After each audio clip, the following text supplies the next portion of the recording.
Extreme action, extreme acceleration, extreme high-octane thrills, extreme stunts, extremely blasé about physics and rational plots. This flick has all of that in spades, but after 10 films, do you really care much about that last one? Wes and Alexis, Fast 10, their seatbelts for the latest installment of the surprise runaway hit action franchise that has spanned 2 decades. Does this latest installment fire on all cylinders, or is the gas tank running on empty? Find out in this review of Fast 10 on View the Right Thing. Let's all go to the lobby. Let's all go to the lobby. Let's all go to the lobby to get ourselves a treat. Hey, welcome back to another episode of View the Right Thing. It's another theatrical episode, so that means I've got Alexis with me. Hi, Alexis. Hello. How are you? Hi, I'm just dandy. Yeah. How are you? Yeah. I'm doing great. You know why I'm doing great? Tell me. Because I get to see you at least every other week.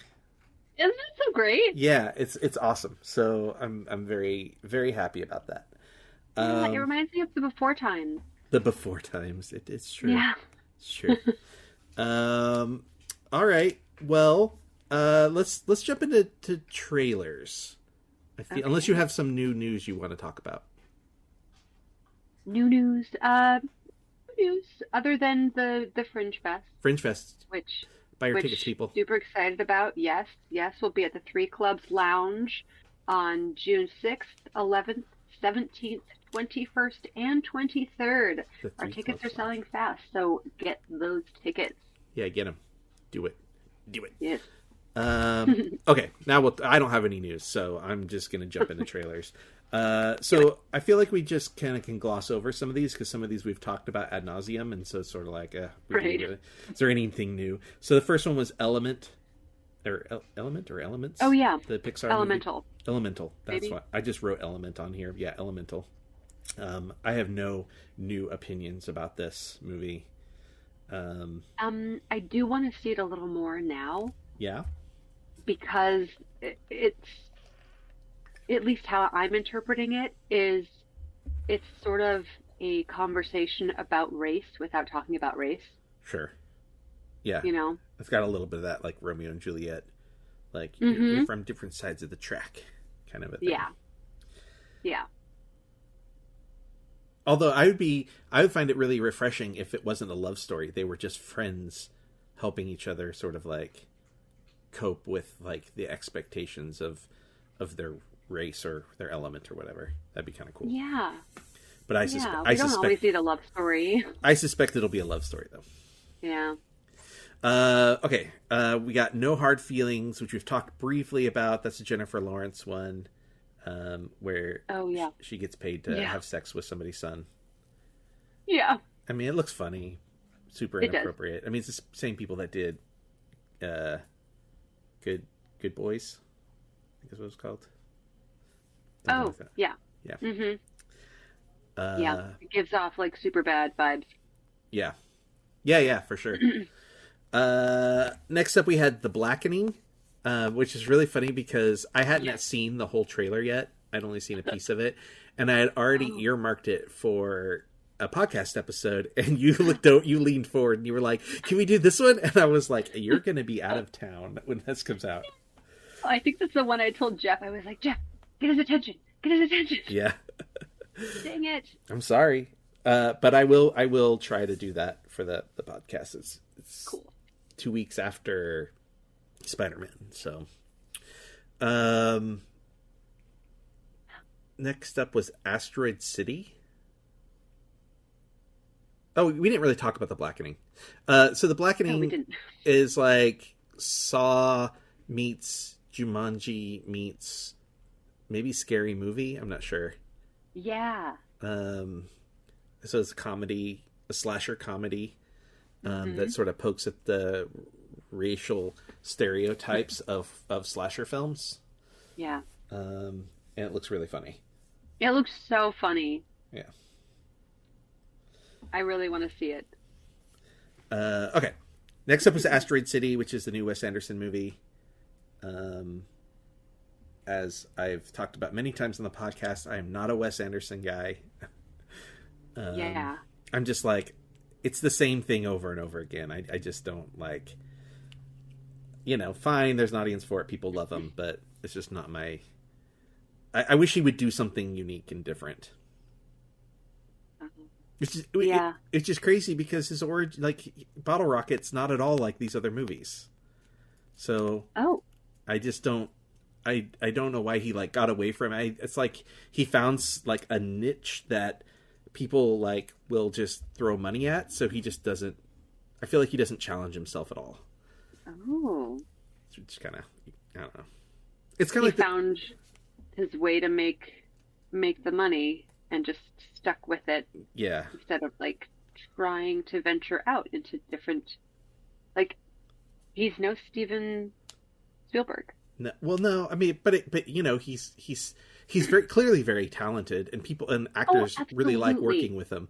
But it's just like it's a little bit like Kevin Smith. Like Kevin Smith just kind of, but the few times that Kevin Smith has like gone out of that comfort zone, like Red State is freaking amazing. Yeah. And it's like, you have the talent to do this, but you just stuck in this world of... And I'm sorry, when I said he's no Steven Spielberg, I feel like Steven Spielberg does something different with each of his films. Oh, absolutely. Absolutely. Where he's not doing the same, like, it's not all by rote. Yeah, even like his... like, I mean, you look at movies that are sort of like war type movies, like Saving Private Ryan is so different from Schindler's List, which is so different from Bridge of Spies. Like, he does something unique and interesting and pushes himself. And I just feel like it's the same issue that I have a lot with a lot of Coen Brothers movies, which people also really, really love. But it's like, they always have to throw in something weird for the sake of weird. Like it doesn't serve a purpose. And I'm fine with it if it means something, but a lot of the times it just is in there just to be a break from everything else. And it's just sort of like, how does that advance the story? How does that push the characters in any way? I don't know. Anyways, so I'm not a big Wes Anderson fan. I'll probably see it because I see them all because Des likes Wes Anderson stuff. So, are you excited for Asteroid City? I will see it. I don't really, honestly, I don't remember it. The preview didn't hang out in my brain. Yeah, I mean, really, the thing that I remember the most, which is kind of the Wes Anderson trait, is it's like style over substance generally, and so it's like quirky, kind of like wooden backdrop sets type. It's got like a retro feel to it. And it's like a lot of pastels. Yeah. So that's kind of, I think, what most people are made. It's got Scarlett Johansson in it. It's got Tom Hanks, Jason Schwartzman. I don't know. Of course. It's always gotta have Jason Schwartzman. Yeah. It wouldn't be a Wes Anderson movie without it, right? Yeah. And like Adrian Brody or something. Yeah. Bill Murray. Oh, yeah. Yeah. Anyways. Bill Murray in this? Probably not. Oh, I don't know. Probably. Okay, so moving on. Then we had The Flash, which I want to see. Again, we've talked about this before. I have conflicting feelings about it, but I want to see it. Yeah. No. Yeah. Yay, Michael Likewise, Keaton. I want to see it because of Michael Keaton. Yeah. I keep hearing that it's like one of, if not the greatest superhero movie ever made. I find it hard to believe it's the best superhero movie ever made, but people are coming out of screenings of it saying it's up there. Wow. So definitely has me intrigued. It's got a really great cast. Yeah. I mean, except for that one guy.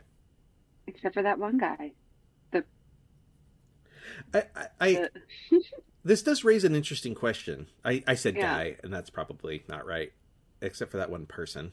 Right. At what point do we say it's okay to consider, like, moving on from their past shenanigans and crimes, right? Like, is there a certain point of forgiveness for this stuff? This is something that I don't really know. Like, what do they have to demonstrate in order for us to be like, okay, I can stop feeling conflicted about these things? Prove remorse. Okay. For their actions. Sure. And I don't follow Ezra Miller enough to know what they've done to try and I don't know, make up for their issues and crimes. But okay. I guess that's a good point, proving remorse. Yeah. Like, not apologizing to save face, but like actually realizing I've done something wrong. Yeah. I feel badly for what I've done. I'm sorry. Yeah. Not because I'm in trouble, because I'm actually sorry. Yeah. Well, my understanding is they've been seeking help, but I don't know if that's because I do hope Warner so. Brothers made them, or because I know there was like a whole thing where they had to go into Warner Brothers and have like a big sit down meeting about it and stuff. Yeah. So meanwhile, we still can't see Batgirl. I know.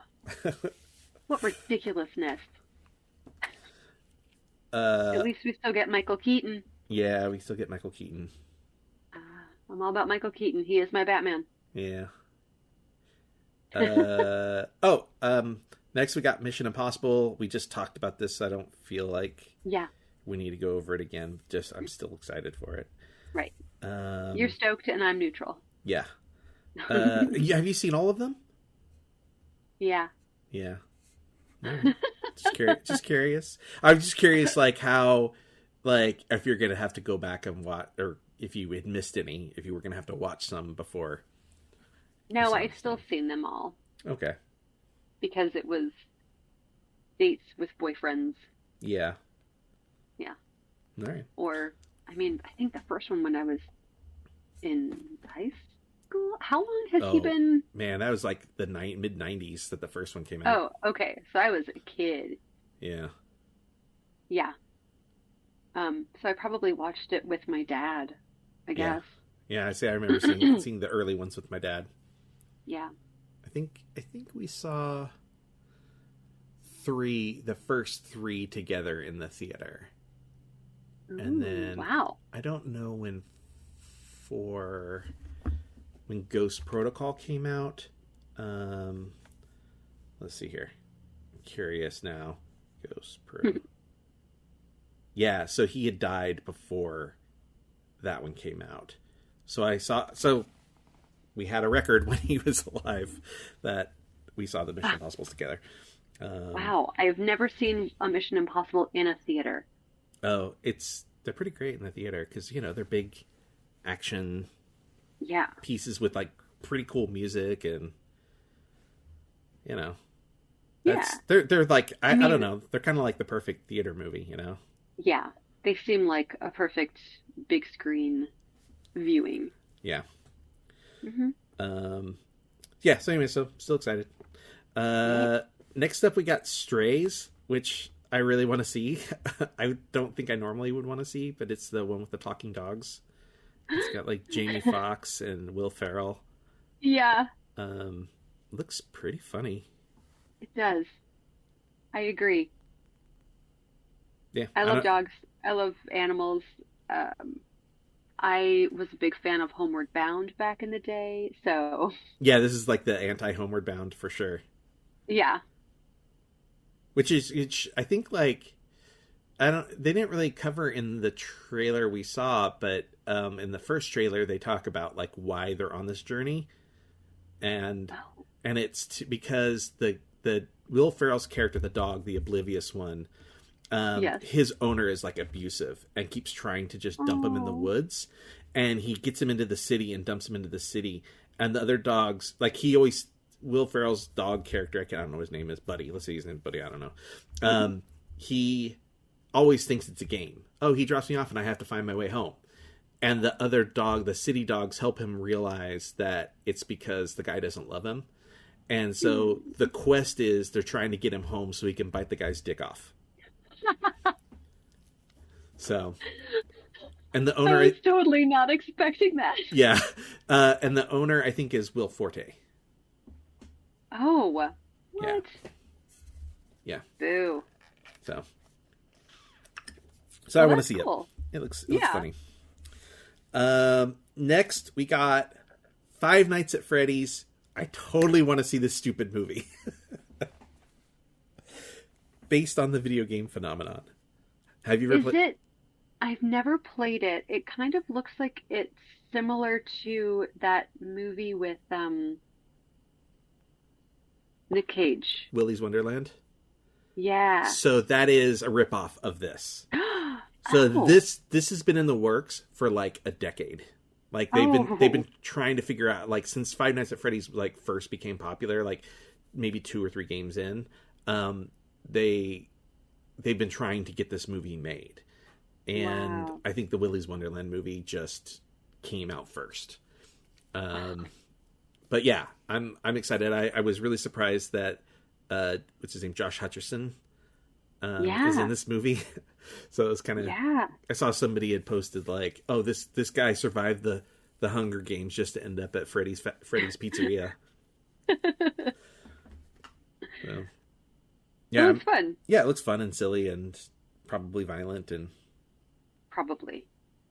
I wish I will- the animatronics didn't look quite exactly like the game, because they almost look a little too fake.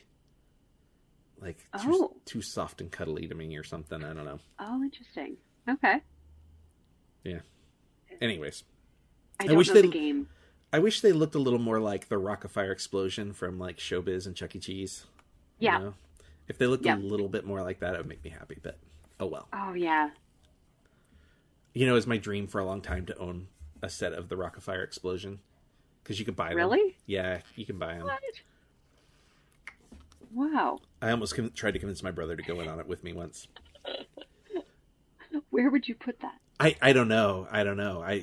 Storage unit, but Yeah. you know, I just want to, because you can program them to sing whatever, you know. I don't know. I just think it's cool. Oh, I guess kind of like the singing fish.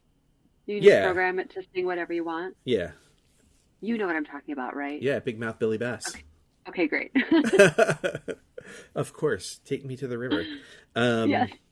Yeah, so I love the Rock-afire Explosion. There's actually a documentary about the Rock-afire Explosion. That's like, it's like a kind of a lesser known documentary, but because, you know, what a weird topic. And I like sought out buying a copy of this documentary just because I really enjoy. So do you know about Showbiz Pizza?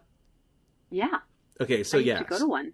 So Showbiz, this guy owned Showbiz, and he created the Rock-afire Explosion, and he programmed it all himself. Like, he was a tech guy, and he like built them and stuff. And then, you know, Showbiz blew up, and then eventually Chuck E. Cheese bought them and stuff. But he ended up with, you know, after all these places got shut down, he still had a bunch of Rock-afire Explosions. He had like 16 of them just in a warehouse, just like rotting.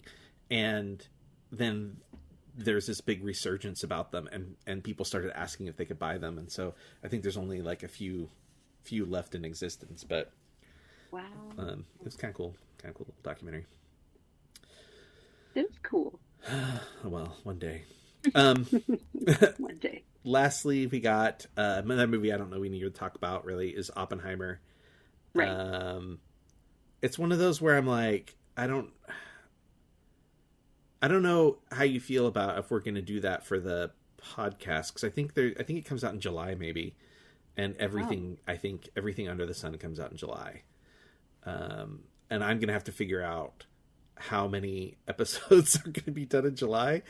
Because, you know, We're going to do 25 episodes. Well, and we're going to do one every other day. I presume I'm only going to get you for the you know, you're a busy woman. And so I don't want to like push it and be like, hey, I'm going to do 10 episodes in July. Can you do all 10, you know? But it's tough because, you know, right at the end of June, and it'll be technically July once we watch it. It'll be July 2nd. Yeah. There's Indiana Jones. I think Barbie comes out in July. Mission Impossible comes out in July. Oppenheimer, I think, comes out in July. So there's just like a bunch of things that are coming out. And at one point, The Marvels was coming out in July. Thankfully, they pushed that back. So, yeah. So it's just a lot of decisions to be had. Yeah. But we'll figure it out. But anyways, any new feelings about Oppenheimer? I still want to see it. Yeah, I mean, I'm still intrigued. I enjoy historical recreations, and I'm intrigued to see how they tell the story. Yeah, no, I agree. Yeah. Mm-hmm. I just realized I probably should let Desi know that I'm recording before she comes in the door. Funny, I just sent Jeff. Don't come in here. I'm in the closet. Don't come in here. Are you really in the closet? Oh yeah. Oh man, that's awesome. I'm checking July right now, trying to see. So the new Insidious comes out in July, which I'm somewhat excited for. Mission Impossible. Bunch of stuff that doesn't make any sense. Barbie and Oppenheimer come out on the same day. Haunted Double Mansion. feature. Yeah, right. Haunted Mansion comes out in July. Which I've asked our resident Haunted Mansion expert to join me on that. But you know what? Might be fun. Is there any way who would join us? The man you just spoke of. Oh. For an episode. That could be really interesting for Haunted Mansion. Right. Oh, I can always ask. Maybe you could work on that. Yeah. See if we can make that happen. I'll work my magic. That would be pretty cool. Yeah. There's an A24 movie coming out that same day. There's just a lot coming out in July. So, I don't know. August is also fairly full as well. Yeah. So. Right. I know. Sigh. Oh, but what a bummer. There are so many movies to see. I know. We might as well enjoy it while we can. I guess so. I guess if I have to. Who knows with the strike? Yeah. Who knows what sort of backlog of films that have yet to be released. Yeah. That's going to be like. That's true. Maybe we'll get Batgirl after all. Hey. Finally. Yeah. Did you? Are you allowed to say whether you voted for a strike? Did you vote? I voted. Yeah, you did. Are you allowed to say? They didn't tell. I don't know. They didn't tell me if I could or couldn't. Do you want to say what you did? Well, I'll just say that in order for the vote to pass for a SAG-AFTRA strike, 75% of the members have to vote yes. Okay. So we are one step closer. Gotcha. Okay. Why are you whining at me, Walt? What's up, bud? Okay. Well, on that note, let's just move right along because I know you've got limited time tonight. So let's talk about the movie that we're here for, Fast X, Fast 10. Which thankfully Dwayne has given the recap at the beginning, but I'll do a real quick one from IMDb. Dominic Toretto and his family are targeted by the vengeful son of drug kingpin Hernan Reyes. First question, as always, did you enjoy this movie? Did you like this film? I did. It was fucking delightful. It was so entertaining. It was very fun. It was. Not gonna lie, there were a couple points where I had to, cover my eyes or look away because there's certain gore I just can't see. If it's too much, it's just too much for me. Yeah. Okay. I liked it. Yeah, I liked it too. I was surprised by it. Like I was pretty sure I will say there's a piece of this that I didn't like, and that's I thought this was the last movie. Right? And so I was excited to be like, okay, we're going to be done with Fast and Furious now, at least for a while. So I went back and I watched all of them except for the first two. Yeah. So, and I watched them in this order. I watched 4, 5, 6, then 3, then 7, 8, 9. So I basically watched them in chronological order. Because 3 takes place after 6, but before 7. Right. Yeah. So I watched them and was a little disappointed that this wasn't the last movie. Spoiler alert! If you don't know, this is not the last Fast movie because this ends on a cliffhanger.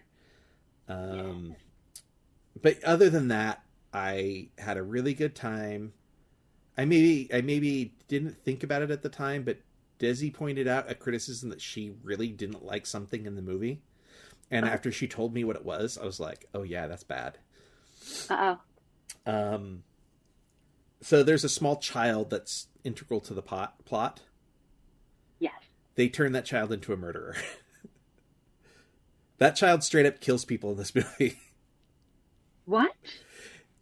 Him and John Cena, so the uncle, they're driving in the car on the highway, and the car shoots cannons, and he has the child pull the trigger. Oh my god! Yeah, I did not even think about that. I didn't either. This is like a 6-year-old murdering people. Well, he was also racing in a car.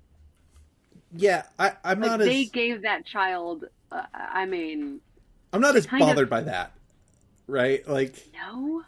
That's super dangerous, too. Yeah. I realize that driving a car and murdering people are completely different. Yeah. I feel where you're coming from. But but you know what? It's all about family. Yeah. So the word family is said 56 times in this film. Did you count? No, I mean somebody did. Oh, okay. I didn't do it. I mean, not like that would be a preposterous thing to do. When I was in high school, we all watched oh my gosh, the movie Good Lord, Alexis, with Matt Damon, where Good Will Hunting? Good Will Hunting, and we decided at a sleepover to count all of the fucks. There are a lot of fucks. Yeah, fancy. So they do say family a lot. Yeah. Interesting. Yeah. Well, why don't you tell me some of the things you liked and didn't like about the film, and I'll throw in some things and maybe be able to offer some little bits of trivia. There's not a ton out yet, but I enjoyed I don't ever remember seeing Rita Moreno before. Was she in other? No. Okay, I loved that Rita Moreno was in it. I did too. Des had a problem that she just showed up out of nowhere, and they've never even mentioned her in any of the other movies. Yeah, which I get, but like it's Rita Moreno, so I didn't care. Yeah. Same. So I didn't remember seeing her because I've seen all of them. Yeah. I might not have seen Tokyo Drift. Yeah, they don't. Yeah. Well, Tokyo Drift. None of these characters are. Han's in it. Yeah. It's Han's intro movie. Okay. But then he quote unquote dies, but doesn't die. But we think he dies, and then he shows up in the next one, and it's like, well, how did that happen? Well, it's because it takes place before Tokyo, and so on. But the other characters aren't in it, so. I thought when I was watching one of the previous, because I rewatched some of the other previous films, and I thought that Jason Statham's character had died. No. And I just... No. Or did John Cena's character... No. Jason Statham's character's brother, they imply he dies, but then in the Jason Statham movie, it's revealed that he's like in a coma in a hospital bed. Oh. And then Jason Statham goes on a murder spree. Yeah. Well, not Jason Statham. The character he plays. Yeah. I really enjoy seeing John Cena work with kids. Yeah. He's like, a big lovable doof. He is. Like, I enjoyed his character and how just like playful he was. Yeah. I did not trust that one guy, Ames. I didn't trust him from the beginning. Yeah, I mean he's got a vibe to him that's like Totally. Well, okay, so we've given a couple spoilers, I guess, but just again, these are spoiler filled, so we're just going to get into the spoilers for sure now. So it was a really interesting thing where I was like, you know, when it clicked for me that he was definitely a bad guy was when he finally helps Vin Diesel's character in Rio. Because he does this whole thing about how he has this whole speech about how it's like a cult, the cult of family. And he's like, you guys all like, you know, he's a bad guy. And all of a sudden you help him out and then you're on his side and then you become a criminal. And then the first moment that he's actually really interacting with Dom, he ends up helping him. And I was like, oh yeah, he's a bad guy because he didn't stick to his thing, his whole speech. Right. Yeah. So, also my prediction, we had sort of had a prediction when we talked about the preview for this in a previous episode, where I thought maybe Brie Larson was going to be a bad guy. So excited she wasn't a bad guy. Right? Yeah. I was excited. So cool. I was excited she wasn't a bad guy, and I was excited that they tied her into Kurt Russell's character. Mm-hmm. So. Yeah. I was delighted that I guess I don't need to say spoiler because we're just like spoilers. This is the spoilers podcast. Yeah. That Charlize Theron's character decided to do something good. Yeah, so I'm conflicted because I like her and I like her interacting with the characters a lot. But I'm kind of over the whole like, which is what Ames is like kind of griping about is like they start out on the other side and then you end up on their side and you're part of the family or whatever. And it's like, can't. Oh, but I don't think she's part of the family. Well, I don't know. Like, I think she helped so that she could get out too. Except that the person that she called was part of their family. Which means there's something about Cypher that we don't know about her being a good guy. Because there's no way that okay, so the big reveal is, I think the biggest reveal of the whole thing is that Giselle's still alive. And we get that at the very end. She comes out of the submarine.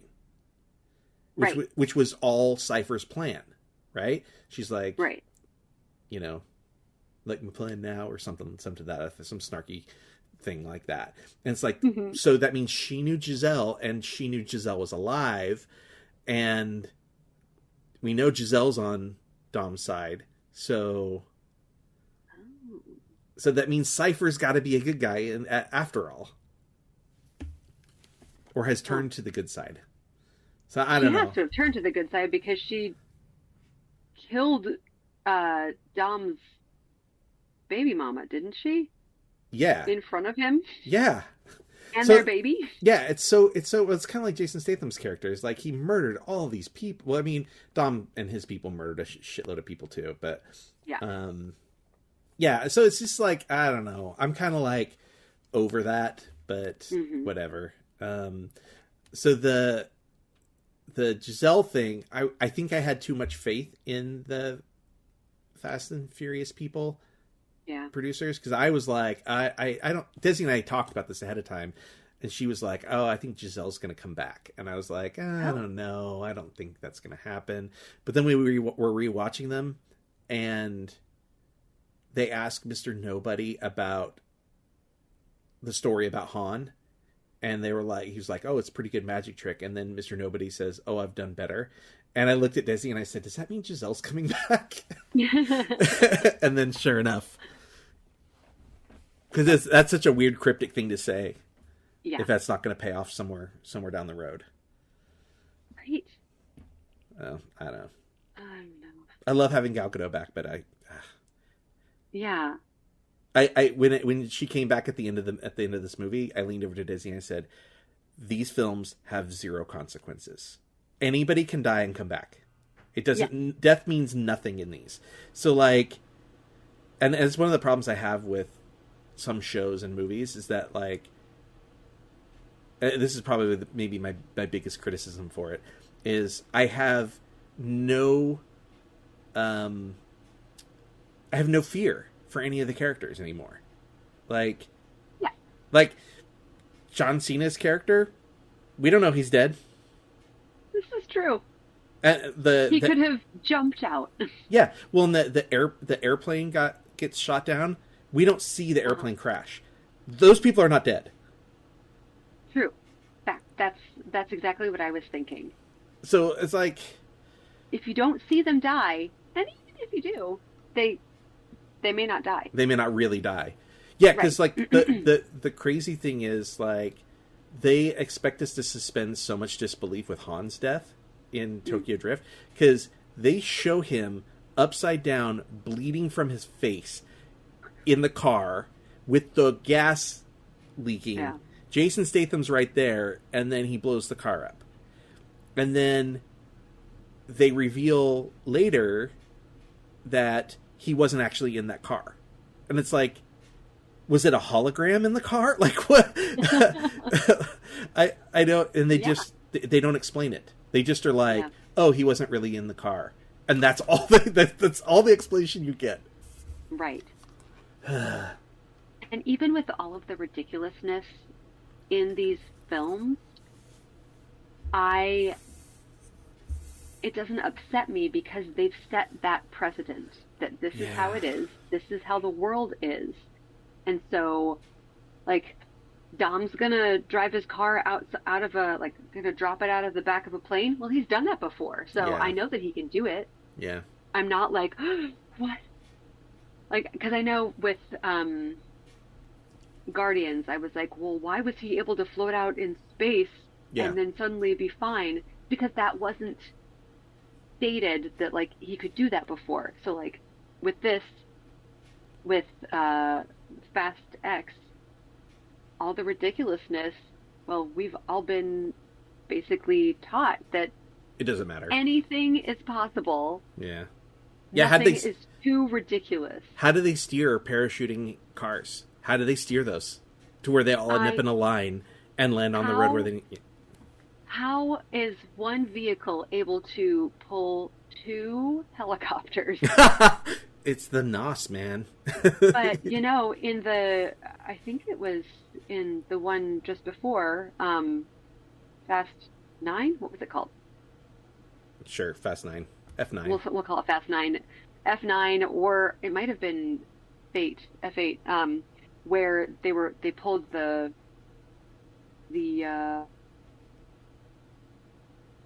I'm sorry.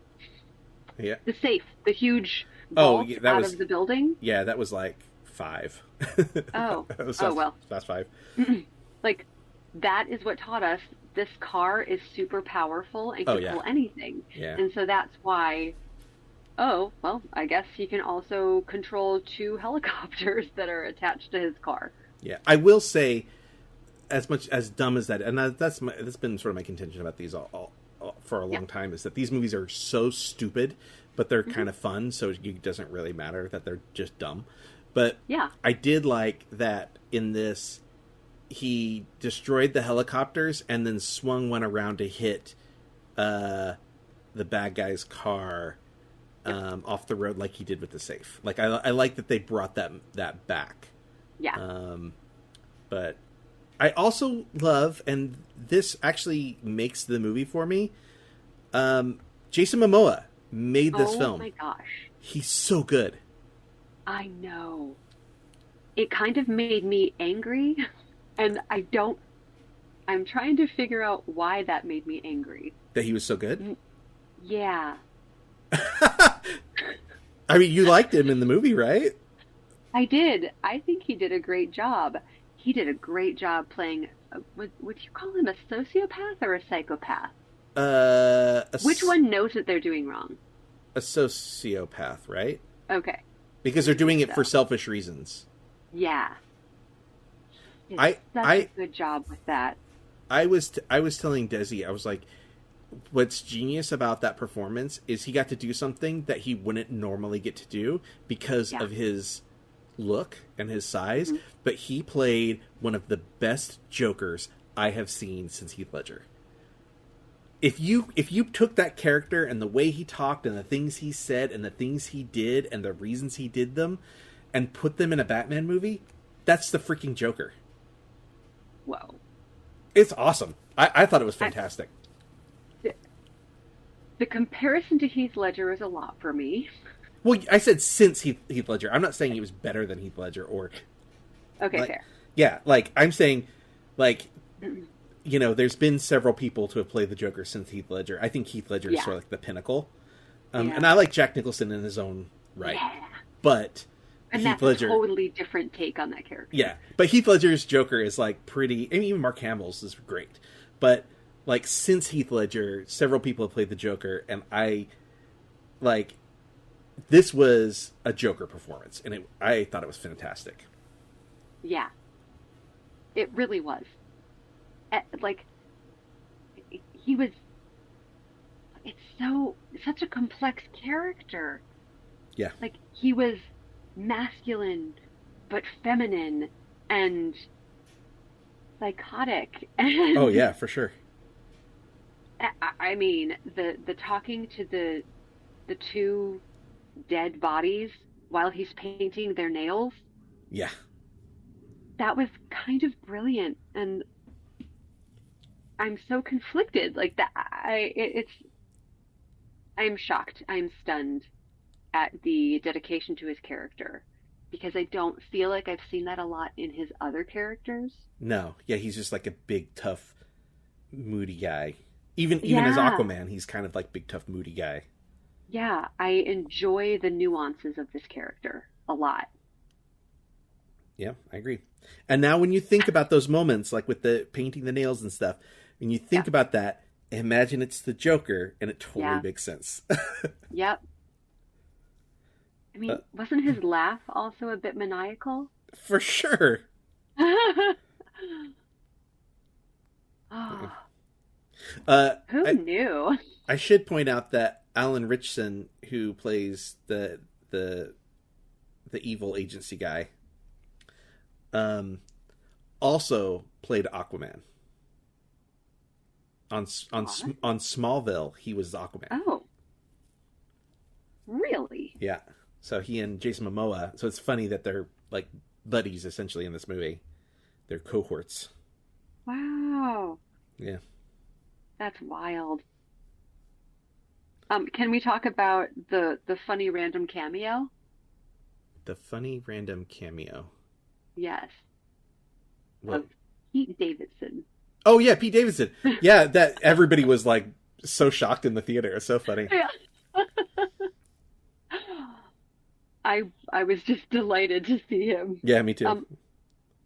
Speaking of the reactions of the people in the audience, can I just jump backwards for a moment? Yeah.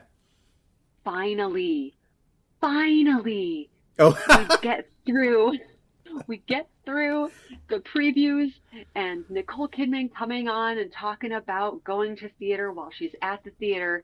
This is the first time that the audience didn't applaud. Yeah, it was pretty So that was way I'm so more tired of that shit. It was way more heartwarming than the Nicole Kidman video itself. The fact that people didn't clap. Yeah. Yes. I agree. Yes. I had to say something.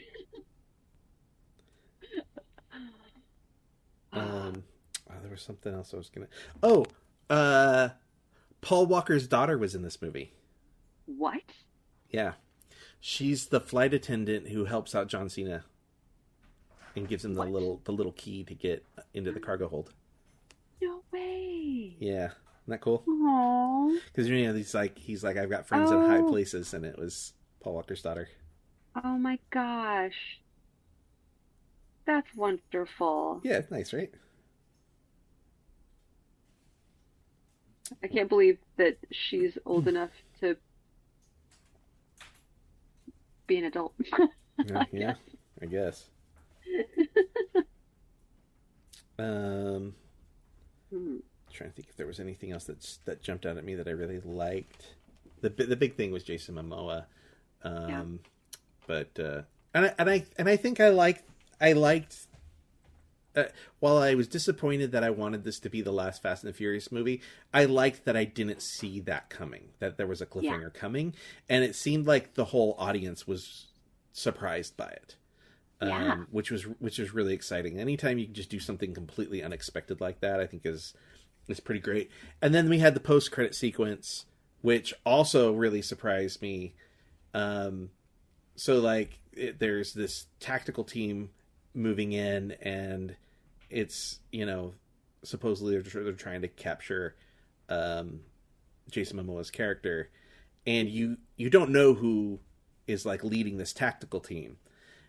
And initially, my thought was, oh, are they going to kill Brian? Like, how crazy would it be if they killed Paul Walker's character? I didn't think they would, but, like, I don't know who else this could be, because The Rock has been so adamant that he would never do another Fast and Furious movie again, and he hates Vin Diesel and all. There's this whole, like, feud between them. Yeah. And then it turns out to be the freaking Rock. Well, and I wonder, is the feud just a ruse? I think so. I totally think so. Like, they've just been playing at this for the last 5 years to build up the suspense, and so that no one would ever think, and then they actually don't hate each other. I agree with that. I totally. Hold on a second. I'm being asked questions. And what? I wasn't trying to ask a question. I was trying to tell you something about the movie that I read online. What'd you read online? Before the movie, people thought that the Tess character... Yeah, Brie Larson. Yeah, was going to be Brian's sister. Oh, because they look alike. Yeah. Yeah. That was the, speculation. Yeah. That's all. Yeah, it would have been weird if she had been, because he never mentions his sister in the movie, in any of the movies, and the whole thing's about family. So that would have been weird. But, when they introduced Kurt Russell's character, Mr. Nobody, he was originally written to be Paul Walker's father. Right. Because Paul Walker does talk about how his father wasn't around. And so that was originally supposed to happen, but then Paul Walker died, so they changed it. Yeah. Well, if we're going to talk about, they never mentioned that he was family, they also never mentioned the grandma. No, that's what I was saying earlier. Yeah, that was Desi's issue, was that they never once talked about the grandma. However, I will say the grandma isn't integral to the plot. True. She doesn't go on any heists or anything. Like, she's not like Helen Mirren's character, where she is involved. Yeah. And it is reasonable to think that they do have a grandmother, right? Yeah. Like, just because they never showed her doesn't mean she doesn't exist. Or never talked about her, because we know they have to have come from somewhere. But Paul Walker's character doesn't. It's not like his mother. Like, we know he has a mother out there somewhere. So if somebody had been introduced as his mother out of nowhere, we wouldn't be like, oh, he doesn't have a mother because he's never talked about her, But the sister thing would be weird because they've dealt with siblings. Most famously, Paul Walker, Brian, his character. Is married to Dom's sister. So, yeah. Yeah. I don't know. I'm not bothered by the grandmother thing. No. I really loved the fight scenes between Letty and Cypher. So they did that without the director. What? They shot those scenes. There was no director on set. Wow. I don't know the circumstances behind that, but yeah, I enjoyed those scenes too. Those two are play off of each other. They're so really badass. Well. Yeah. It was so sick. I just enjoy this sounds so weird, but I enjoy watching women fight because Sure. women are powerful and strong too, and you don't just need guns to kick someone's ass. Yeah, I think some of the best video game characters are women characters. Yeah. You know, like Lara Croft, Ms. Pac-Man. Just joking. No, but I do think that like when I played Mass Effect, I played as a femme shep because you could choose between a man or a woman for your character. But yeah, no, I mean you're not wrong. I mean, freaking Ripley from Alien is like one of the most badass characters out of any action character in history. Yeah. I mean, Linda Hamilton in Terminator 2. You're right. I mean, there's some pretty epic. I mean, even Michelle Rodriguez, like in Girl Fight, like the movie that kind of made her, you know, tough girls. That's a thing. $1 Million Baby. Oh yeah. Although I see that more. Can I share with you a theory that I have about please. The films? Yeah. I wonder if they're just going to keep going with all the Fast movies. Because, I mean, Marvel makes movie after movie after movie with all these characters. I wonder if this really, like, they won't just end at 11, but they'll keep going. And then Dom's son is going to take over I sort of wondered if the heist world. I wondered if that was a setup too, that like they'll go away for like 6 years or something, like they won't make some movies for like 6 years, and then they'll come back with like essentially a reboot, but it's just continuing the series. I sort of suspect that too. But you know, the difference I would say between like this and Marvel is that, you know, for the most part, like this is the same cast over and over again. And yeah, there's been like 30 something Marvel movies, but generally, you know, like Robert Downey Jr. is maybe the exception, and maybe Chris Evans. Like they did a lot of movies, but like really there's only 3 Captain America movies. He appears in the, you know, in one of the Thor movies for a moment. I guess if you count, I guess 7. I guess he did 7 movies. Yeah. Which is a lot, but I mean, I don't know. I guess this has been around a long time too. Yeah. Yeah, maybe the Marvel comparison is pretty fair. Yeah, but Mission Impossible's been going for 30 years. So maybe they're trying to go that long. Yeah, maybe. I mean, when was the first Fast and Furious? I don't know. Early 2000s? Fast and Furious, 2009. 2009? Yeah. That doesn't seem like that long ago, to be honest. I know. So yeah, maybe that's not a bad comparison.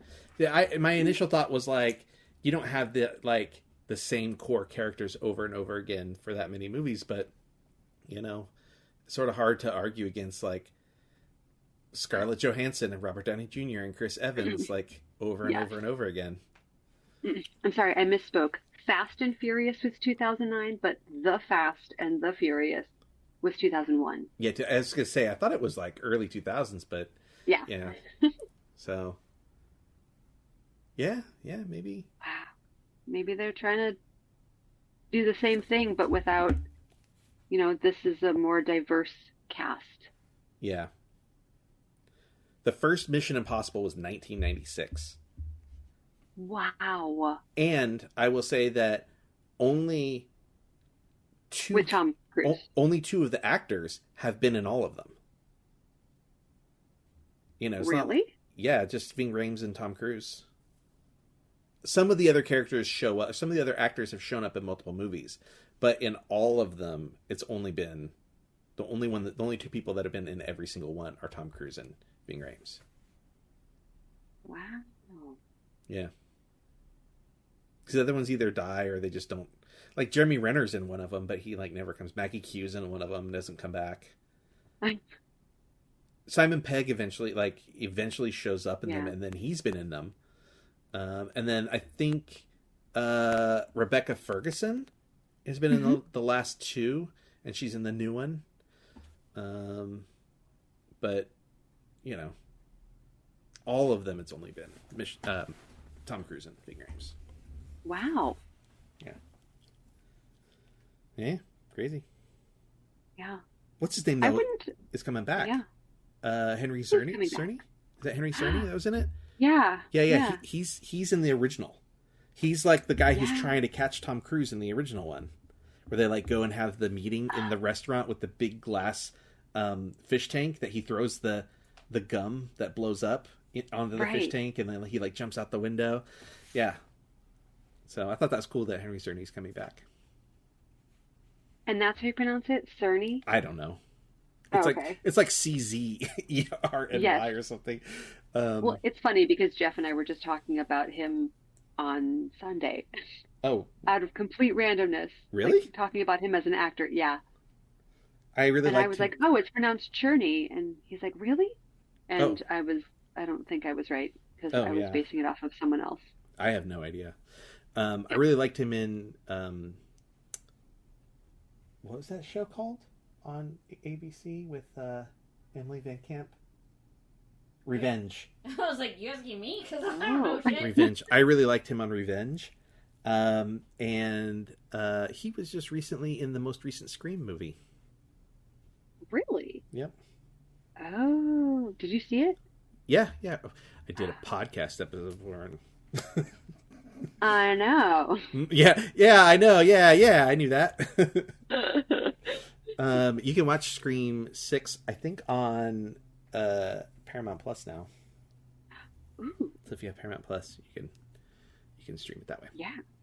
All right. Okay. We got to wrap this up because I think you have places to be. So, last question, I guess. Would you recommend this to people? 10 out of 10. Go see Fast Saga. I'm not going to give it a 10 out of 10, but I would recommend this for sure. I think it's fun and silly, and I guess the thing that we didn't really talk about that I wonder is if you had never seen a Fast and Furious movie, could you go into this and be like, yeah, I'm fine watching this? And I sort of suspect maybe. I don't know. If I had never seen one, I think I would have needed someone to tell me, suspend all of your disbelief. Oh, sure. Because I would have been like, why are they able to do that? Why is this happening? It's so ridiculous. It's almost farcically ridiculous. 100% farcically ridiculous. Totally. But I'm not mad at it. It's still fun and entertaining, and they mix a healthy mix of emotional and comedic and ass kicking, and I feel like it has something for everybody. Yeah. Unless you don't like profanity. Yeah. I don't think you could see this without having seen the others. I think Giselle would pop up at the end and you'd be like, I don't understand that reference, right? Like, Jason Statham shows up and you don't understand why. Like, and he goes, oh, the only reason a dead man comes to your door is for revenge. It'd be like, what? What does this have to do with anything? Yeah, so I guess you couldn't. Right. Yeah, I feel like there's definitely some, I needed the refreshers because we watched a few of them before going to see it. Yeah.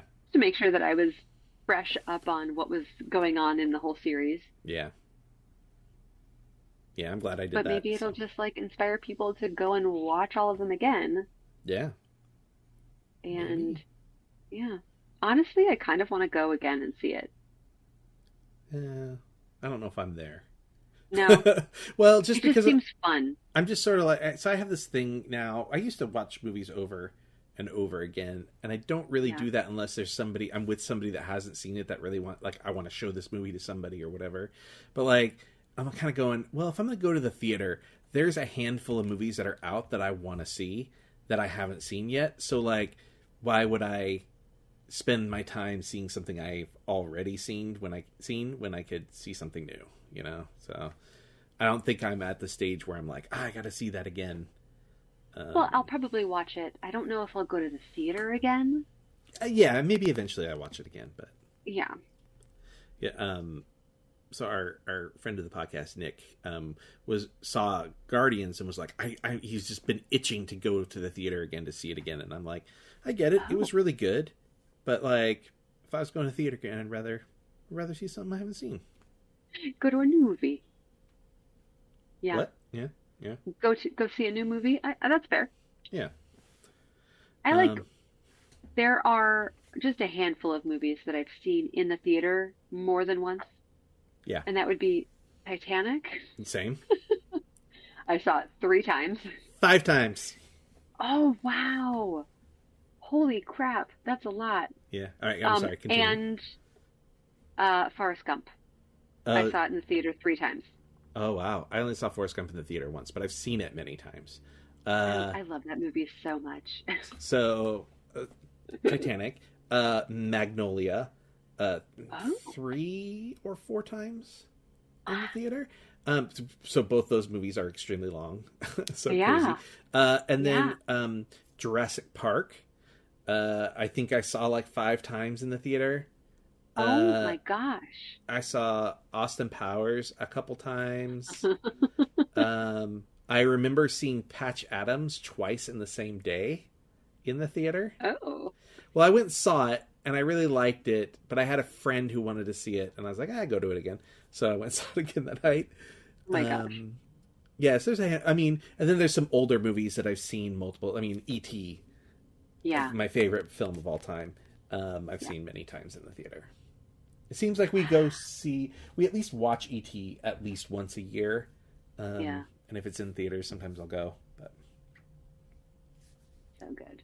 Yeah. Anyways, I'm sorry. We're off on a tangent again. Okay. It was my fault. I did it. No, it's okay. We're gonna wrap it up here, but I think Alexis and I, should be another episode in between this one and the next one with Alexis. But the next one with Alexis, I've been dying for forever, and it is Spider-Man Across the Spider-Verse Part 1. Yeah. And I'm so freaking excited for it. Ooh. So. I'm very excited. I love Spider-Man. Yep. I got my whip tattoo, my Spider-Man glasses, and I'll be wearing a Spider-Man shirt, and I'll probably be wearing Spider-Man socks, and I might wear my Spider-Man shoes. So you will definitely know who is a Spider-Man fan in that theater. You'll be all Spidey'd out. Yep. I can't wait. All right. Until next time, everyone. Bon cinema.